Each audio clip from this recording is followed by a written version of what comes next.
ಮತ್ತೆ ಜೈಲು ಸೇರುತ್ತಾ D gang killing ಸ್ಟಾರ್ಗೆ ಇವತ್ತು ನಿರ್ಣಾಯಕ ದಿನ. ಸುಪ್ರೀಂ ಕೋರ್ಟ್ ತೀರ್ಪಿನ ಮೇಲೆ ನಿಂತಿದೆ ಭವಿಷ್ಯ. ಜಾಮೀನು ರದ್ದು ಕೋರಿ ಸಲ್ಲಿಸಿದ್ದ ಅರ್ಜಿಯ ವಿಚಾರಣೆ ಇವತ್ತು ಸುಪ್ರೀಂ ಕೋರ್ಟ್ನಲ್ಲಿ ನಡೆಯುತ್ತೆ. ಕಿಲ್ಲಿಂಗ್ ಸ್ಟಾರ್ ಜಾಮೀನು ರದ್ದಾಗೋ ಭೀತಿ ಶುರುವಾಗಿದೆ. ಕೊಲೆ ಕೇಸ್ನಲ್ಲಿ ಡಿ ಗ್ಯಾಂಗ್ ಮತ್ತೆ ಜೈಲು ಸೇರುತ್ತಾ? ಹೈಕೋರ್ಟ್ ಜಾಮೀನು ನಂತರ ನಿರಾಳರಾಗಿದ್ದ ದರ್ಶನ್ ಅಂಡ್ ಗ್ಯಾಂಗ್ ಈಗ ಮತ್ತೆ ಟೆನ್ಷನ್ ನಲ್ಲಿದೆ. ಸುಪ್ರೀಂ ಕೋರ್ಟ್ನಲ್ಲಿ ಇವತ್ತು ಅರ್ಜಿ ವಿಚಾರಣೆ ನಡೆಯುತ್ತೆ.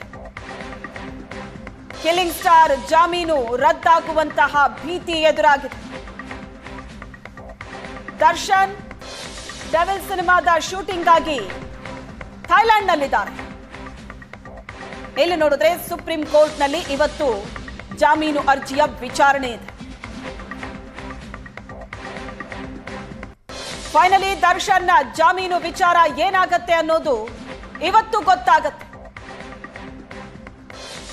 ಹೈಕೋರ್ಟ್ ಕೊಟ್ಟಂತಹ ಜಾಮೀನು ಅದನ್ನ ಪ್ರಶ್ನೆ ಮಾಡಿ ಬೆಂಗಳೂರು ಪೊಲೀಸರು ಸುಪ್ರೀಂ ಕೋರ್ಟ್ನಲ್ಲಿ ಸಲ್ಲಿಸಿದ್ದ ಅರ್ಜಿ ಮೊನ್ನೆಯೇ ಇದರ ವಿಚಾರಣೆ ನಡಿಬೇಕಾಗಿತ್ತು. ಆದರೆ ದರ್ಶನ್ ಪರ ವಕೀಲರು ಕೋರ್ಟಿಗೆ ಹಾಜರಾಗಿರಲಿಲ್ಲ. ಮತ್ತೊಬ್ಬ ವಕೀಲರು ದರ್ಶನ್ ಪರವಾಗಿ ಹಾಜರಾದರು, ಸಮಯವನ್ನ ಕೇಳಿದ್ರು. ಒಂದು ದಿನದ ಸಮಯಾವಕಾಶ ಕೇಳಿದ್ರು. ಸುಪ್ರೀಂ ಕೋರ್ಟ್ ವಿಚಾರಣೆಯನ್ನ ಗುರುವಾರಕ್ಕೆ ಮುಂದೂಡಿತ್ತು. ಇವತ್ತು ವಿಚಾರಣೆ, ಅದು ಕೂಡ ಸಂಕ್ಷಿಪ್ತವಾಗಿ 15 ನಿಮಿಷದಲ್ಲಿ ದರ್ಶನ್ ಪರ ವಕೀಲರು ತಮ್ಮ ವಾದವನ್ನ ಮುಗಿಸಬೇಕಾಗತ್ತೆ. ಅದನ್ನ ಹೊರತುಪಡಿಸದಂತೆ ಹೇಳಬೇಕಾಗಿರೋದನ್ನ ಲಿಖಿತ ರೂಪದಲ್ಲಿ ಕೋರ್ಟಿಗೆ ಸಲ್ಲಿಸಬೇಕು. ಸುದೀರ್ಘವಾದ ವಾದವನ್ನ ಮಾಡೋದಕ್ಕೆ ಅವಕಾಶವೇ ಇಲ್ಲ. ಇದನ್ನ ಜಡ್ಜ್ ಸ್ಪಷ್ಟಪಡಿಸಿದ್ದಾರೆ ಮೊನ್ನೆನೆ. ಕೊಲೆ ಕೇಸ್ನಲ್ಲಿ ದರ್ಶನ್ಗೆ ಇವತ್ತು ನಿರ್ಣಾಯಕ ದಿನ. ಥೈಲ್ಯಾಂಡ್ ನಲ್ಲಿರೋ ಕಿಲ್ಲಿಂಗ್ ಸ್ಟಾರ್ಗೆ ಡವಡವ ಶುರುವಾಗಿದೆ. ದರ್ಶನ್ಗೆ ಮತ್ತೆ ಜೈಲಾಗತ್ತಾ ಅಥವಾ ಬೇಲ್ ಸಿಗತ್ತಾ? ಇವತ್ತೇ ನಿರ್ಧಾರ ಆಗತ್ತೆ. 15 ನಿಮಿಷದಲ್ಲೇ ನಿರ್ಧಾರವಾಗತ್ತೆ ಭವಿಷ್ಯ. ಸುದೀರ್ಘ ವಾದ ಮಂಡಿಸದಂತೆ ಜಡ್ಜ್ ಸೂಚಿಸಿದ್ದಾರೆ. ನೀವು ಹೇಳಬೇಕಾಗಿದ್ದನ್ನ ಲಿಖಿತ ರೂಪದಲ್ಲಿ ಸಲ್ಲಿಸಿ ಅಂತ ಹೇಳಿದ್ದಾರೆ. 15 ನಿಮಿಷದಲ್ಲಿ ವಾದ ಮಾಡಬೇಕು ಅಂತ ತಾಕೀತು ಮಾಡಿದ್ದಾರೆ ದರ್ಶನ್ ಪರ ವಕೀಲರಿಗೆ. ದರ್ಶನ್ ಪರ ಹಿರಿಯ ವಕೀಲ ಕಪಿಲ್ ಸಿಬಲ್ ಗೈರಾಗಿದ್ರು ಮೊನ್ನೆ.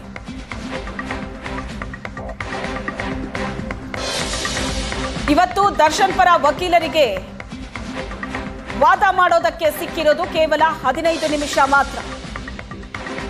ಉಳಿದದ್ದನ್ನ ಲಿಖಿತ ರೂಪದಲ್ಲಿ ಕೋರ್ಟಿಗೆ ಸಲ್ಲಿಸಬೇಕು. 15 ನಿಮಿಷದಲ್ಲಿ ತಮ್ಮ ವಾದವನ್ನ ಮುಗಿಸಬೇಕು. ಏನಾಗತ್ತೆ ಡಿ ಗ್ಯಾಂಗ್ ಭವಿಷ್ಯ? ರೇಣುಕಾಸ್ವಾಮಿ ಹತ್ಯೆ ಪ್ರಕರಣ 1 ವರ್ಷ ಆಗೋಗಿದೆ. ಈ ಪ್ರಕರಣ ನಡೆದು ಕಳೆದ ಜೂನ್ನಲ್ಲಾಗಿತ್ತು. 6 ತಿಂಗಳುಗಳ ಕಾಲ ಜೈಲುವಾಸ ಅನುಭವಿಸಿ ಅನಾರೋಗ್ಯ ಅನ್ನೋ ಕಾರಣವನ್ನ ಕೊಟ್ಟು ನಟ ದರ್ಶನ್ ಜೈಲಿನಿಂದ ಹೊರಗಡೆ ಬರ್ತಾರೆ. ತುರ್ತು ಶಸ್ತ್ರಚಿಕಿತ್ಸೆಯ ಅಗತ್ಯ ಇದೆ, ಇಮಿಡಿಯೇಟ್ಲಿ ಶಸ್ತ್ರಚಿಕಿತ್ಸೆ ಮಾಡಿಸಬೇಕು, ಬೆನ್ನು ನೋವಿನ ಸಮಸ್ಯೆ ಇದೆ ಅಂತ ಹೇಳಿ ಜಾಮೀನನ್ನ ಪಡೆದು ಹೊರಗಡೆ ಬರ್ತಾರೆ. ಇಲ್ಲಿ ತನಕ ಬೆನ್ನು ನೋವಿಗೆ ಶಸ್ತ್ರಚಿಕಿತ್ಸೆ ಮಾಡಿಸಿಲ್ಲ ದರ್ಶನ್.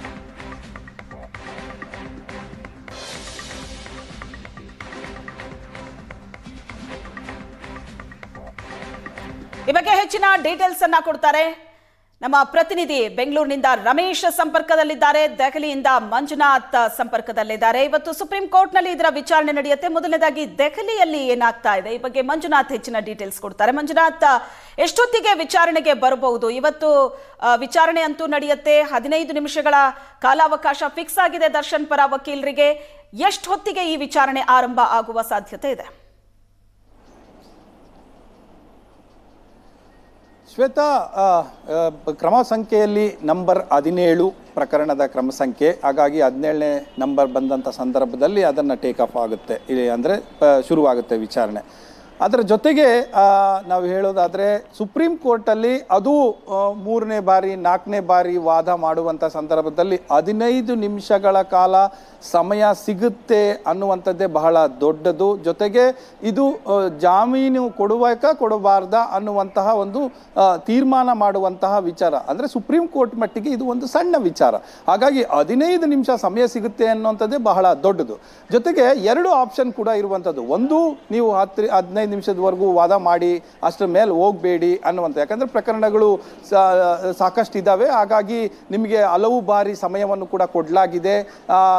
9 ಬಾರಿ ಈಗ ಆಲ್ರೆಡಿ ಕೇಸ್ ವಿಚಾರಣೆಗೆ ಬಂದಿದೆ. ಪದೇ ಪದೇ ಇದನ್ನು ಎಳ್ಕೊಂಡು ಹೋಗ್ಲಿಕ್ಕೆ ಆಗೋದಿಲ್ಲ. ಈಗ ಆಲ್ರೆಡಿ ಏನು ಆರೋಪಿ ಪರ ಇರಬಹುದು ಅಥವಾ ಸರ್ಕಾರದ ಪರ ಇರ್ಬೋದು, ಹೆಚ್ಚು ಕಡಿಮೆ 45ರಿಂದ 50 ನಿಮಿಷಗಳ ವಾದವನ್ನ ಇದೇ ಪೀಠ, ಪರ್ಡಿವಾಲೆ ಅವರ ಪೀಠ ಕೇಳಿದೆ.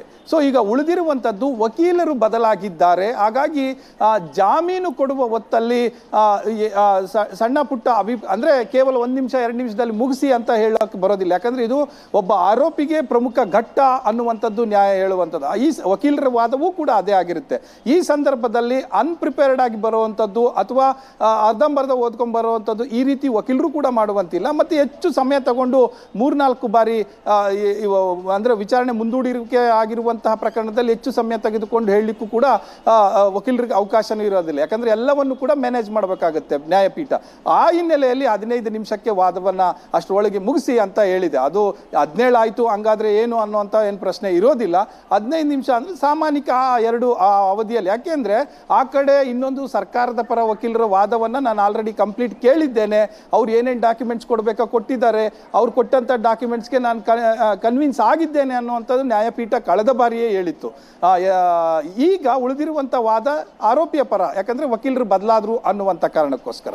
ಸೊ ಇದು ಒಂದು. ಎರಡನೇದು, ನೀವು ಇನ್ನೂ ಏನಾದರೂ ಅದಕ್ಕೂ ಮೀರಿ ಹೇಳಬೇಕಾಗದ್ದು ಏನಾದರೂ ಇದ್ರೆ ನೀವು ದಾಖಲೆಗಳನ್ನು ಅಥವಾ ನೀವು ಏನು ಹೇಳಬೇಕು ಅಂತ ಇದ್ದೀರಿ ಅವೆಲ್ಲವನ್ನು ಕೂಡ ರೈಟಿಂಗಲ್ಲಿ ಕೊಡಿ ಅನ್ನುವಂಥದ್ದು ಕೂಡ ಹೇಳಿದ್ದು. 2 ಆಪ್ಷನ್ ಕೊಟ್ಟಿರುವಂಥದ್ದು. ಆರಂಭದಲ್ಲಿ ಅವರು ಅದು ಕೂಡ ಮಾಡ್ಬೋದು ವಕೀಲರು. ಸಿದ್ಧಾರ್ಥ ದವೆ ಅವರು ದರ್ಶನ್ ಪರ ವಕೀಲರು ಹಾಜರಾಗ್ತಾ ಇರುವಂಥದ್ದು. ಇವತ್ತು ಕೂಡ ಕಪಿಲ್ ಸಿಬಲ್ ಬರ್ತಾರೆ ಅನ್ನುವಂಥದ್ದಿತ್ತು, ಸೀನಿಯರ್ ಲಾಯರು.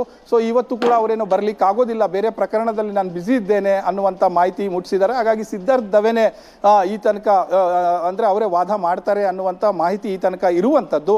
ಅದರ ಜೊತೆಯಲ್ಲಿ 2 ಅವಕಾಶ ಕೊಟ್ಟಿರುವ ಕಾರಣಕ್ಕೋಸ್ಕರ ಅವರು ವಾದವನ್ನ ಪೂರ್ತಿಯಾಗಿ ಆರೋಪಿ ಪರ ಮಂಡಿಸಲಿಕ್ಕೆ ಅವಕಾಶವೂ ಕೂಡ ಕೊಡಲಾಗಿದೆ ಅವ್ರಿಗೆ ಅಂತ ಎಕ್ಸ್ಕ್ಲೂಸಿವ್ ಆಗಿ. ಸೊ ಇದನ್ನು ಅವ್ರು ಹೇಗೆ ಬಳಸ್ಕೊಳ್ತಾರೆ ಅನ್ನುವಂಥದ್ದನ್ನ ನಾವು ಕಾದು ನೋಡಬೇಕು. ಇನ್ನು ಅದನ್ನು ಹೊರತಾಗಿ ದರ್ಶನ್ ಪ್ರಕರಣವನ್ನು ನಾವು ನೋಡಿದಾಗ ಅಥವಾ ಕಳೆದ 9 ವಿಚಾರಣೆಗಳು, ನ್ಯಾಯಪೀಠದ ಅಭಿಪ್ರಾಯ, 2 ಕಡೆಯ ವಾದ ಪ್ರತಿವಾದ, ಇವನ್ನ ಎಲ್ಲವನ್ನ ಕೂಡ ನಾವು ನೋಡಿದಂಥ ಸಂದರ್ಭದಲ್ಲಿ ಹಾದಿ ಅಷ್ಟು ಈಸಿ ಇಲ್ಲ. ಜಾಮೀನು ಮಂಜೂರು ಆಗುವಂತಹ ಹಾದಿ ಅಷ್ಟು ಸುಲಭವಾಗಿಲ್ಲ ದರ್ಶನ್ಗೆ ಅನ್ನುವಂಥದ್ದು ಕಾಣಿಸ್ತಾ ಇದೆ. ಕಳೆದ ಬಾರಿ ಮತ್ತು ಅದರ ಹಿಂದಿನ ಬಾರಿ ನ್ಯಾಯಪೀಠ ಒಂದಷ್ಟು ಅಭಿಪ್ರಾಯಗಳನ್ನು ಪಟ್ಟಿತ್ತು. ಅಂದರೆ ಅವರ ಆಂಟಿಸಿಡೆಂಟ್ಸ್ ಏನು ಅಂತ ಕೇಳಿತ್ತು, ಅದರ ಮತ್ತೆ ಈ ಹಿಂದೆ ಏನೇನೆಲ್ಲ ಮಾಡಿದ್ರು ಅನ್ನುವಂಥದ್ದು. ಸೊ ಅವರು ಈಗ ಆಲ್ರೆಡಿ ನ್ಯಾಯಪೀಠಕ್ಕೆ ಏನನ್ನೆಲ್ಲ ಕೊಡಬೇಕಾಗಿತ್ತೋ ದಾಖಲೆಗಳೆಲ್ಲ ಕೊಟ್ಟು ಆಗಿದೆ. ಇವರು ಯಾವ ರೀತಿ ನುಣುಚ್ಕೊಂಡ್ರು ಅನ್ನುವಂಥದ್ದು ಕೂಡ ಕೊಟ್ಟು ಆಗಿದೆ. ಸೊ ಈಗ ಅದೇ ಸಂದರ್ಭದಲ್ಲಿ ನ್ಯಾಯಪೀಠ ಮತ್ತೊಂದು ಅಭಿಪ್ರಾಯವನ್ನು ಕೂಡ ಪಟ್ಟಿತ್ತು. ಹೈಕೋರ್ಟ್ ನೀಡಿರುವಂತಹ ತೀರ್ಪಿನಲ್ಲಿ, ಅಂದ್ರೆ ಜಾಮೀನು ಮಂಜೂರು ತೀರ್ಪಿನಲ್ಲಿ ವಿವೇಚನೆಯನ್ನ ಬಳಸಿಲ್ಲ ಅನ್ನುವಂಥದ್ದು. ಸೊ ಇದು ಈ 2 ವಾಕ್ಯಗಳ ಅಭಿಪ್ರಾಯಗಳು ಬೇರೆ ಬೇರೆ ರೀತಿ, ಅಂದ್ರೆ ಹಾದಿ ಕಠಿಣ ಇದೆ ಅಂತ ಹೇಳ್ತಾ ಇದೆ ಶ್ವೇತಾ. ಎಸ್, ಹಾಗೆ ಸಂಪರ್ಕದಲ್ಲಿರಿ ಮಂಜುನಾಥ್.